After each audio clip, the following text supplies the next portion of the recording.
반갑습니다. 10월 20일 주일 큐티 스케치 시간입니다.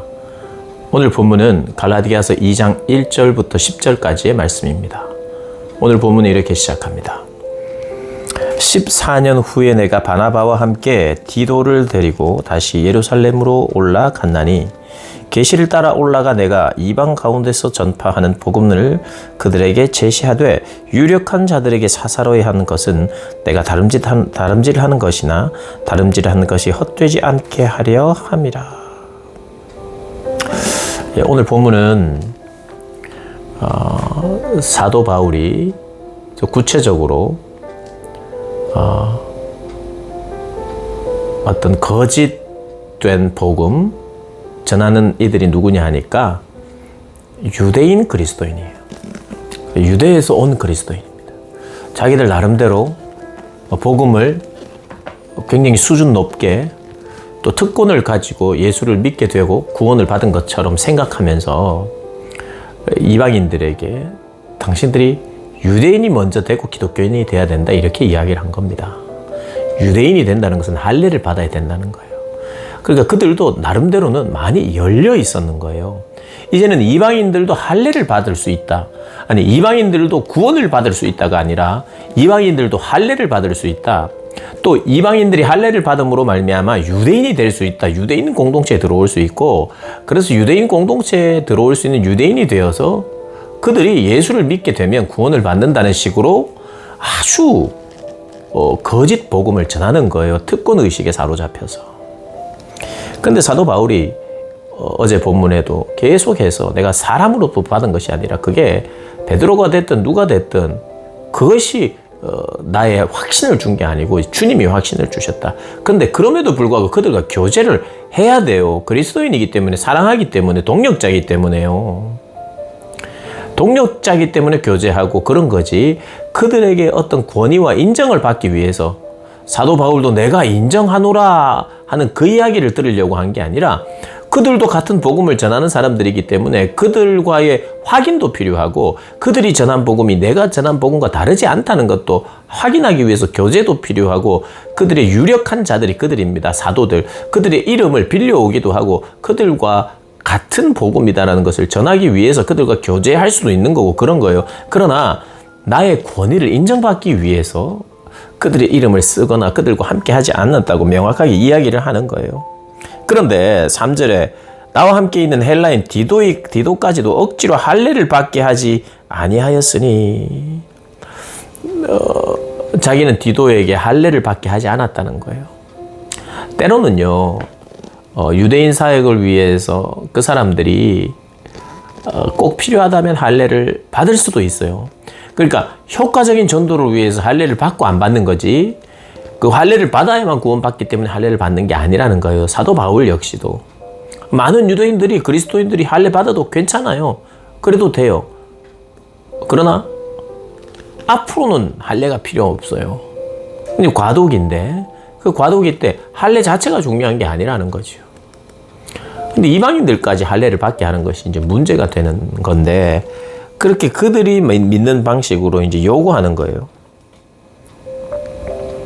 할례의 유무는 구원과 전혀 관계가 없고 그렇게 믿어야 하는데 마치 상관이 있는 것처럼 전하니까 그것이 잘못된 것이고 사도 바울이 일괄적으로 거절했던 것이에요.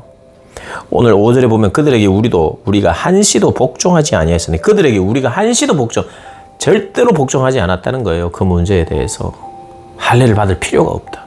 그들은 자꾸 받아라. 가지고 그거 뭐 받으면 되지. 절대로 받을 수 없다. 절대로 거부한 거예요. 그게 혹시라도 복음에 누가 될까봐 마치 그렇게 끌려가는 것처럼. 복음이 그런 게 아니고 하나님의 은혜가 그런 게 아니죠. 사람들의 요구에 따라 변하거나 눈치 보거나 그래야 될 게 아닌 거예요. 그러면서 사도의 이름을 이야기를 합니다. 쭉 보면 야고보, 게바, 요한, 에게 주신 은혜를 안다. 나와 바나바에게 친교의 악수도 청했다. 그들이 우리를 인정했다는 그 이야기를 합니다. 그런데 그들의 인정이 중요한 게 아니라 하나님의 인정보다 그들의 인정이 중요하다는 뜻이 아니에요. 내가 사도의 이름을 이야기하는 이유는 너희들에게 답변이 되려고. 사실 나는 유력한 이들의 이름이 중요하지 않지만 하나님과 이방 선교에 관심이 있기 때문에 그들과 함께 하는 거라 그들을 또 형제로 여기고 있다. 이렇게 이야기합니다. 그러면서 일관되게 사람으로부터 출발된 복음이 아니다. 비록 그들이 사도라 할지라도 그들에서 시작된 복음이 아니다. 그렇죠. 사도들도 그런 입장을 철저히 견지하고 있습니다. 그들은 그들로부터 시작한 복음이 아니에요. 예수님으로부터 시작된 복음이고 하나님 나라고, 그리고 성령으로 말미암아 충만하게 되어서 오순절 성령의 강림으로 말미암아 그때부터 본격적으로 주의 사역을 감당했죠. 그리스도의 이름만 전했습니다. 그들이 성령으로 충만하여 그리스도의 이름만 드러냈어요. 그리스도께서 하신 일을 드러내고 그리스도께서 이미 말씀하신 것을 다시 전하는 거예요. 그리스도로부터 시작된 복음인 거예요. 그들도 그리스도로부터 시작된 복음을 전한 것이고 나도 그리스도로부터 시작된 복음을 전하는 것이다. 그들의 이름을 내가 말하고 그들과의 교제에 대해서 내가 이야기하는 이유는 그들이 동력자이기 때문이다 라고 말하는 거예요. 여러분, 사람에게 배우기도 하고 가르침을 받아야 되고 누군가의 제자도 돼야 됩니다만은, 그러나 그럼에도 불구하고 우리는 주님으로부터 배워야 하고 배울 수 있어야 합니다. 나는 선생이 전혀 필요 없어요 라는 뜻이 아니라 선생이 있어도 주님이 필요한 거예요. 선생이 있어도 주님께 배우는 겁니다. 주님께 배우고 확신하여서. 그 사람은요, 우리가 신앙생활 하면서 그럴 때가 있거든요. 나에게 절대적으로 영향을 미친 사람임에도 불구하고 그 사람이 나중에 타락할 수도 있어요. 그러면 내 신앙은 뭡니까? 그 사람의 이름, 예전에는 그 사람의 이름을 대면서 내가 그 사람에게 배워서 은혜 많이 받았어요. 그 사람에게 많이 받았어요. 그런데 그 사람이 넘어졌어요. 그럼 더 이상 그 사람의 이름을 거론하면서 내가 그 사람에게 은혜 많이 받았습니다 할 수 있나요? 못해요. 그러니 사람에게 배운 것, 또 사람에게 참 존경받을 만한 사람들이 있다는 건 귀한 일이에요. 그러나 그 사람 자체를 의지하시면 안 됩니다. 그 사람을 통해서 가르치신 분은 주님이세요. 근데 가르친 그 사람도 그 가르침에 합당한 삶을 못 살 수도 있어요. 넘어질 수도 있어요. 그렇기 때문에 우리가 주님께 배워야 합니다. 그 사람을 통해서 주님이 우리의 눈이나 마음이나 귀를 더 열어주실 수도 있어요. 그러나 그 배움은 주님으로부터 온 거죠. 그렇게 주님으로부터 배우고 주님의 이름을 위하여 사는 저와 여러분 되시기를 주님의 이름으로 축복합니다.